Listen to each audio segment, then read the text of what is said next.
પ્રસ્તુત છે અત્યારના મુખ્ય સમાચાર. સંસદના બંને ગૃહ વિપક્ષના હોબાળાને પગલે 2 વાગ્યા સુધી સ્થગિત. ભારતીય શેરબજારમાં મંદીનું વલણ યથાવત. સેન્સેક્સમાં 550થી વધુ અને નિફ્ટીમાં 170થી વધુ પોઈન્ટનો ઘટાડો. ઉપરાષ્ટ્રપતિ સીપી રાધાકૃષ્ણને ભારત મંડપમથી હર ઘર તિરંગા બાઇક રેલીને લીલી ઝંડી આપી. સંરક્ષણ મંત્રી રાજનાથસિંહ અને કેન્દ્રીય વિજ્ઞાન અને ટેકનોલોજી મંત્રી ડોક્ટર જીતેન્દ્રસિંહે ઇસરોના પ્રથમ અધ્યક્ષ ડોક્ટર વિક્રમ સારાભાઈને તેમની જન્મજયંતિ પર શ્રદ્ધાંજલિ આપી. વિશ્વ હાથી દિવસ પર કેન્દ્રીય મંત્રી ભૂપેન્દ્ર યાદવે આજે હાથીઓ અને માનવ વચ્ચેના સંકલનને વધુ સલામત બનાવવા ભારતની પ્રતિબદ્ધતાનો પુનરોચ્ચાર કર્યો.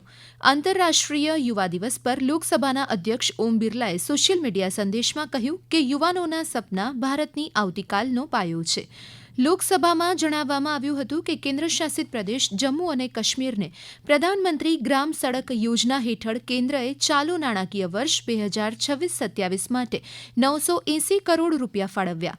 અમેરિકાએ golden dome missile defence system વિકસિત કરવા સંરક્ષણ કંપની, ટેકનોલોજી સ્ટાર્ટઅપ્સ, રોકાણકારો અને સંશોધકોને એક મંચ પર લાવવા માટે એક નવું ડિજિટલ પોર્ટલ શરૂ કર્યું. મધ્યપ્રદેશના મુખ્યમંત્રી મોહન યાદવ આજે અમદાવાદમાં ઉદ્યોગપતિઓ, નિવેશકો સાથે સીધો સંવાદ કરી રાજ્યમાં રોકાણ માટે આમંત્રિત કરશે. સોમનાથમાં આવતીકાલથી શરૂ થશે ભજન, ભોજન અને ભક્તિનો 30 દિવસીય શિવ મહોત્સવ. સૌ પ્રથમ વખત 51 કુંડી મહામૃત્યુંજય યજ્ઞનું આયોજન કરાશે.